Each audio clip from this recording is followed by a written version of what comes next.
हम सब की जिंदगी पर सरकार का असर पड़ता है। पर क्या हमने कभी सोचा है कि इतनी बड़ी सरकार आखिर चलती कैसे है? आज हम इसी की बात करेंगे। हम लोक प्रशासन की इस उलझी हुई दुनिया को सुलझाएंगे और उन लोगों के बारे में जानेंगे जिनके आइडियाज पर आज की सरकारें टिकी हुई हैं। तो चलिए इस कहानी को शुरू करते हैं।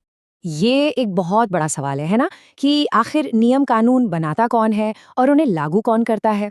यही वो सवाल है जो हमें गवर्नेंस की जड़ों तक ले जाते हैं। आज हम इन्हीं सवालों के जवाब उन विचारकों से जानेंगे जिन्होंने इस पूरे सिस्टम की नींव रखी थी। तो आज का हमारा सफर कुछ ऐसा रहेगा। पहले सरकार की कहानी समझेंगे, फिर मिलेंगे इसके आर्किटेक्ट्स यानी शिल्पकारों से। उसके बाद हम प्रशासन की मशीन को देखेंगे और फिर ये भी समझेंगे कि उस मशीन के अंदर इंसान का क्या रोल है। और आखिर में बात करेंगे कि ये सारे पुराने आइडियाज आज भी इतने जरूरी क्यों हैं। तो चलिए कहानी के पहले हिस्से से शुरू करते हैं। शासन के शिल्पकार यानी वो लोग, वो आर्किटेक्ट्स जिन्होंने मॉडर्न सरकार की नींव का पहला पत्थर रखा था। और देखिए, इस कहानी की शुरुआत होती है वुड्रो विल्सन से। इन्हें कई लोग मॉडर्न पब्लिक एडमिनिस्ट्रेशन का जनक भी मानते हैं। इन्होंने एक ऐसा आइडिया दिया जिसने राजनीति और प्रशासन को देखने का हमारा नजरिया ही बदल दिया। विल्सन का आइडिया बहुत सीधा और दमदार था। उन्होंने कहा, देखो, राजनीति का काम है पॉलिसी बनाना, मतलब ये तय करना कि क्या करना है, और प्रशासन का काम है उन पॉलिसीज को लागू करना, यानी ये देखना कि कैसे करना है। उनका मानना था कि इन दोनों को अलग अलग रखने से ही सरकार अच्छी तरह से एफिशिएंटली काम कर पाएगी। इसको समझने के लिए एक बढ़िया सा उदाहरण लेते हैं।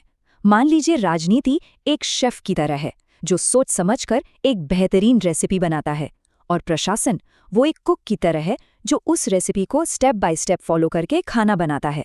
एक का काम है सोचना, दूसरे का काम है करना। सिंपल। तो अगर विल्सन ने सरकार के ढांचे का एक नक्शा तैयार किया तो उसे फौलाद जैसी मजबूती किसने दी? वो थे मैक्स वेबर। चलिए देखते हैं कैसे। वेबर का फंडा एकदम क्लियर था। उनका मानना था कि एक अच्छी सरकार किसी की मर्जी से नहीं बल्कि पक्के नियमों से चलनी चाहिए। मतलब कोई अपनी मनमानी न कर सके। इससे सिस्टम में एक निष्पक्षता आती है और हर काम तरीके से होता है। और यहीं से जन्म हुआ ब्यूरोक्रेसी यानी नौकरशाही के आइडिया का। अब ये शब्द सुनकर डरना नहीं है। इसका मतलब बस एक ऐसा सिस्टम है जहां हर काम का एक तय तरीका होता है, बिल्कुल एक लाइब्रेरी की तरह। आपको पता होता है कि कौन सी किताब कहाँ मिलेगी, क्योंकि सब कुछ नियमों के हिसाब से रखा है। तो ठीक है, नींव रख दी गई, एक मजबूत ढांचा भी तैयार हो गया। अब अगला सवाल क्या था? सवाल था कि इस पूरी प्रशासनिक मशीन को और भी तेज और भी कुशल यानी एफिशिएंट कैसे बनाया जाए। और इस काम का बीड़ा उठाया फ्रेडरिक विंसलो टेलर ने। अब टेलर साहब पेशे से एक इंजीनियर थे और उनका बस एक ही जुनून था, हर काम को करने का सबसे अच्छा, सबसे तेज तरीका खोजना। और उन्होंने अपनी यही सोच एडमिनिस्ट्रेशन में भी लगा दी। उन्होंने एक थ्योरी दी जिसे कहते हैं साइंटिफिक मैनेजमेंट। इसका मतलब था कि दुनिया का हर काम, चाहे वो कितना भी छोटा क्यों ना हो, उससे करने का एक सबसे बेस्ट तरीका होता है। हमें बस उस तरीके को ढूंढ निकालना है ताकि कम से कम मेहनत में ज्यादा से ज्यादा काम हो सके। तो टेलर ने तो मशीन की स्पीड बढ़ाने का तरीका बता दिया, लेकिन उस मशीन को चलाने के लिए एक यूजर मैनुअल की भी तो जरूरत थी, है ना? और ये मैनुअल तैयार की हेनरी फेयोल और लूथर गुलिक ने। फेयोल ने मैनेजमेंट के कुछ गोल्डन रूल्स दिए, जैसे डिसिप्लिन होना चाहिए, सबको अपनी जिम्मेदारी पता हो, और सबसे जरूरी बात, एक कर्मचारी को ऑर्डर सिर्फ एक ही बॉस से मिलना चाहिए। सोचिए, अगर दो लोग एक ही टाइम पर अलग अलग काम करने को कहें तो कंफ्यूजन तो होगा ही। और फिर आए लूथर गुलिक, जिन्होंने मैनेजमेंट को एक शब्द में समेट दिया, POSDCORB। ये कोई जादुई मंत्र नहीं है, बल्कि एडमिनिस्ट्रेशन के 7 सबसे जरूरी काम हैं: planning, organising, staffing, directing, coordinating, reporting और बजटिंग। मतलब किसी भी संगठन को चलाने का पूरा गेम प्लान। यहाँ तक सब कुछ एकदम परफेक्ट लग रहा है ना? नियम है, एफिशिएंसी है, पूरा प्रोसेस सेट है, एक शानदार मशीन की तरह। लेकिन एक मिनट रुकिए, इस मशीन के पुर्जे कौन है? वो तो इंसान है। और क्या इंसान सिर्फ एक मशीन के पुर्जे की तरह काम कर सकते हैं? और बस यहीं से कहानी में एक बहुत बड़ा और मानवीय मोड़ आता है।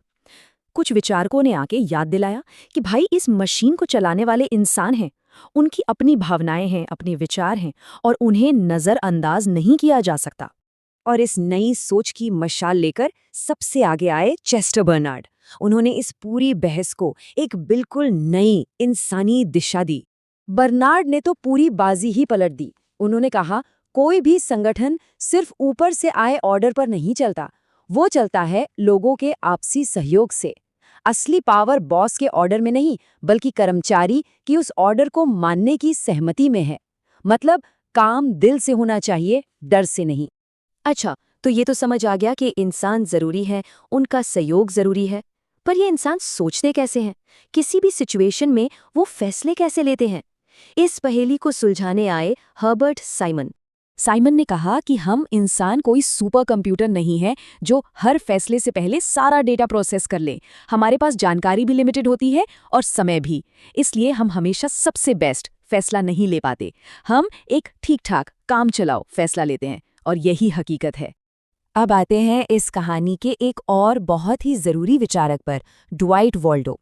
इन्होंने एडमिनिस्ट्रेशन को समाज के बड़े सवालों से जोड़ा। वाल्डो ने एक बहुत गहरी बात कही। उन्होंने याद दिलाया कि प्रशासन का कोई भी काम कभी न्यूट्रल या निष्पक्ष नहीं होता। हर छोटे बड़े फैसले के पीछे कुछ न कुछ वैल्यूज, कुछ न कुछ मूल्य जुड़े होते हैं, जैसे कि समानता का मूल्य या न्याय का।